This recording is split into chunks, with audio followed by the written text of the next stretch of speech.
then we will bring the pump discharge pressures up if we need to get to the flows that we want. What are the flows that we want minimum? 150. All right, minimum for your structure fires today. Any questions? So we're going to do these two stations first tonight, and then as it gets a little bit darker, we'll quickly get this picked up, go in and talk about our engine inventory, because it's probably going to be raining by that point, and I don't want to be out here getting too much wetter than we're going to be. I have flow meters that we're going to hook up in this. We have pitot gauges. Has anybody here never used a pitot gauge? Okay, so we'll show you how to do that too. All right, because that's a little bit of a skill to take that so you don't launch your pitot gauge out in the field someplace. And then the other thing I want you to look at, and which you'll have time to look at, is look at the size of your tips on there and what happens when we change those out. All right. Pump operators, we are on the interoperability channels, which is bank 3 for you guys, UTEC 41D. If you need help finding it, come find me.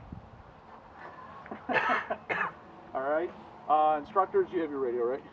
Do you want one of mine? No, I got one. It's my Okay. I haven't made it that far yet.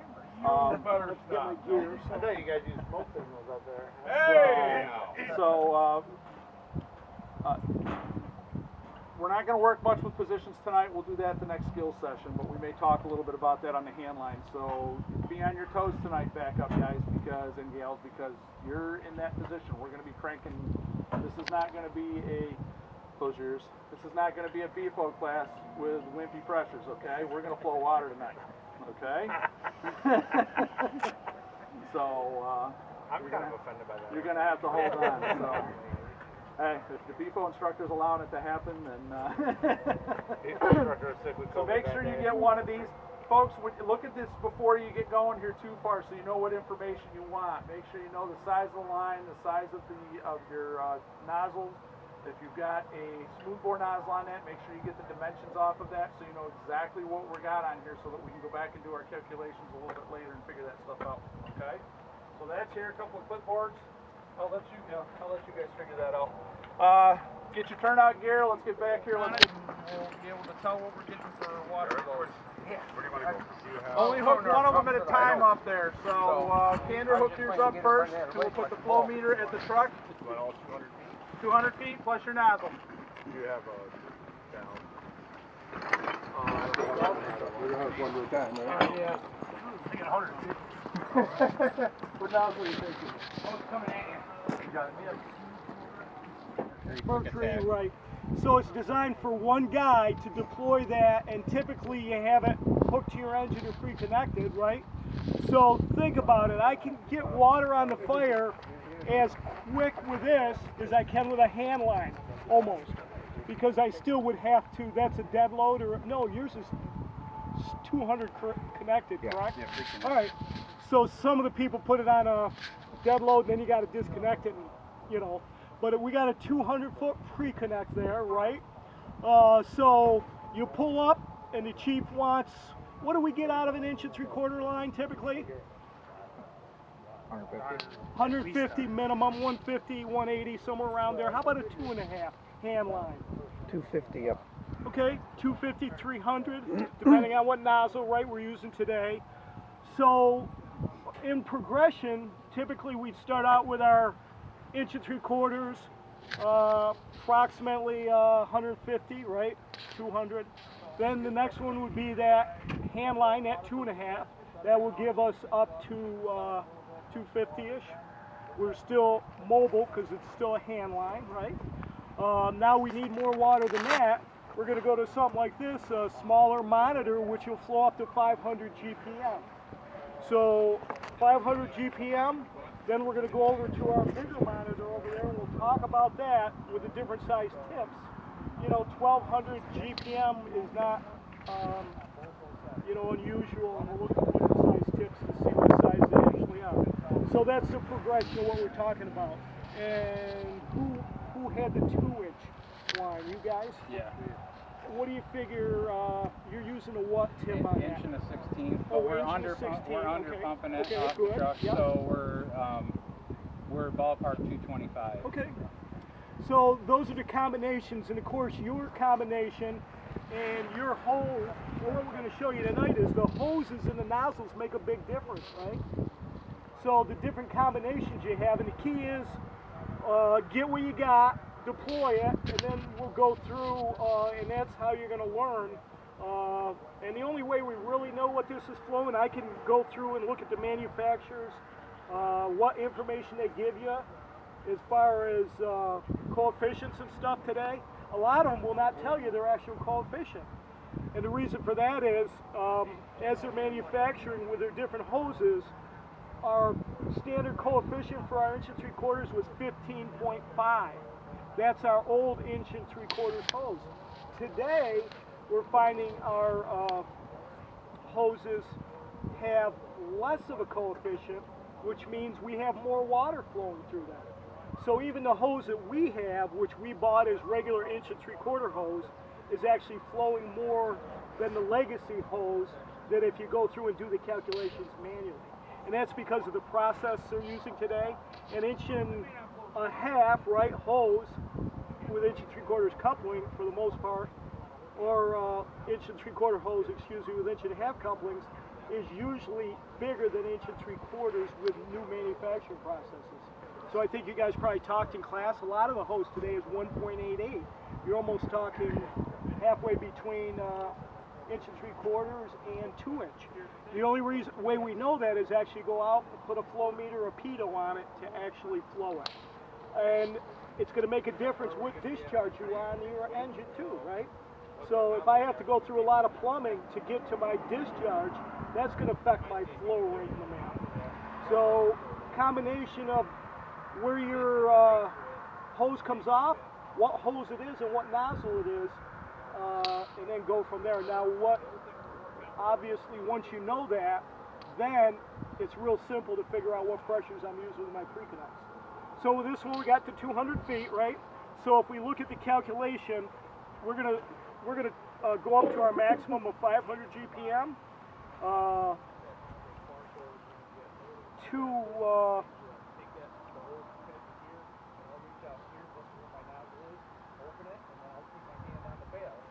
2.5, 500 gallons per minute.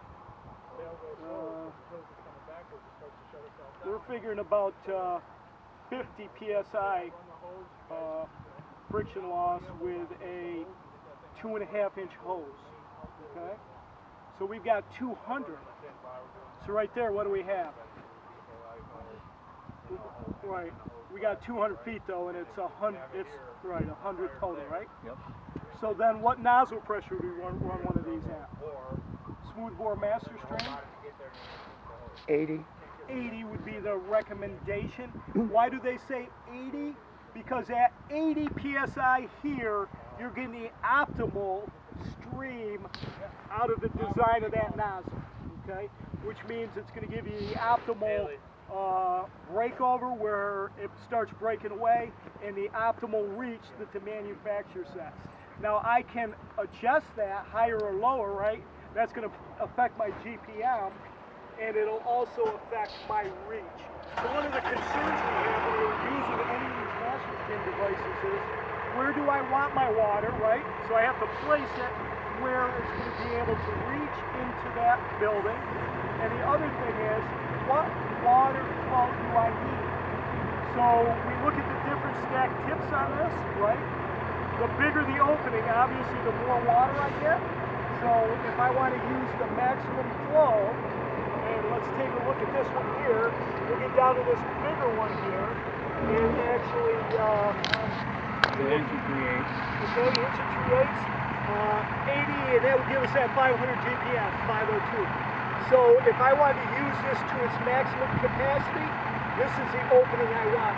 The problem is that will limit my reach, right? But it gives me a bigger amount of water, so that's good.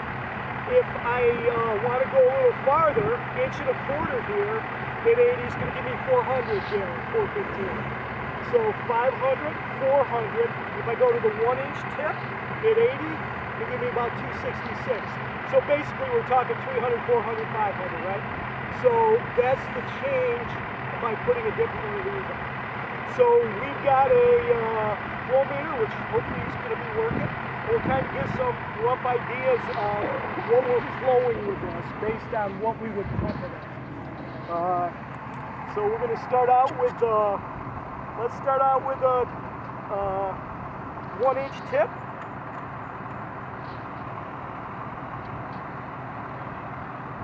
And what we'll do is, who's got the clipboard? Yeah.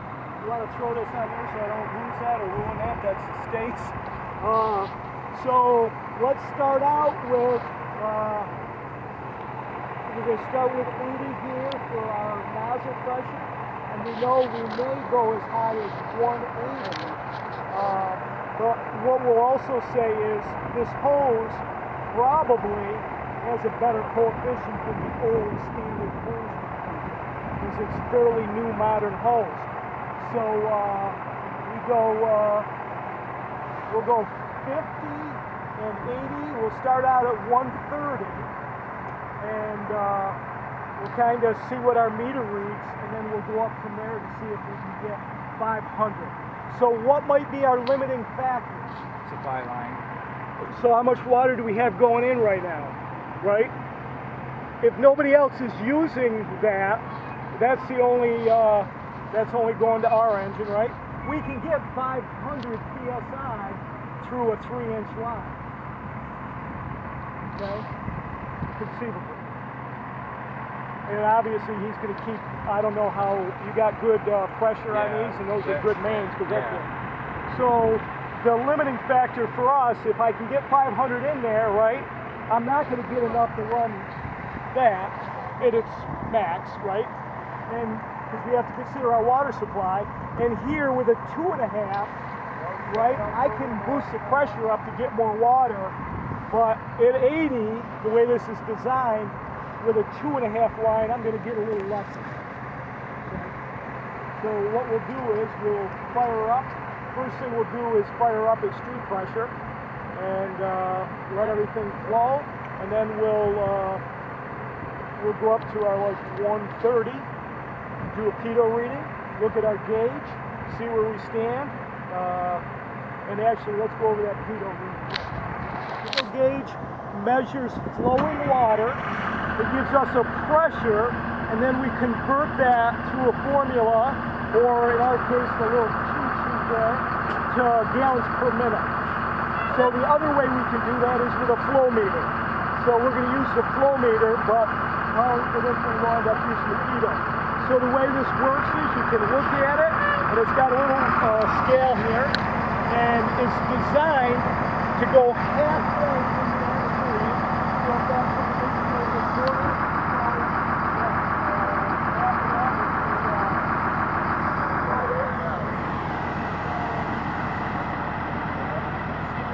about 1 inch away. And as it's flowing water, we'll fight with us to get it, and then we'll watch the reading here. And that'll give us a reading which should be similar to what our reading is. Anything else you want to? Okay? So once, what we'll do is we'll let them get it.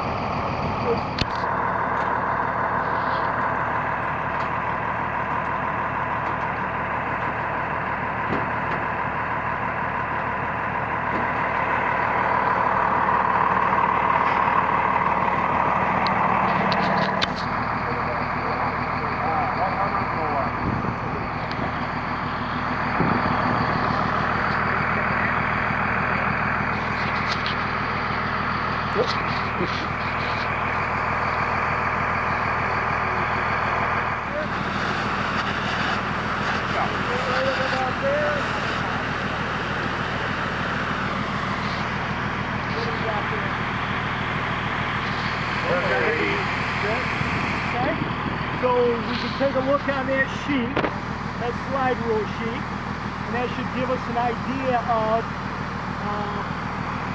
so we've got a 1-inch tip. We're actually,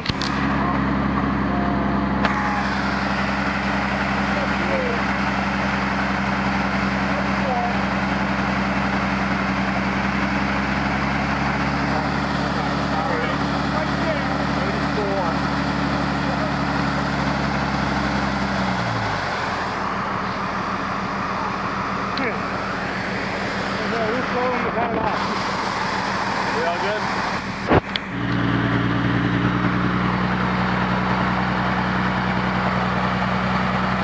What are we, 70? 72, okay. A little more. A little back. You're there now, right? 78.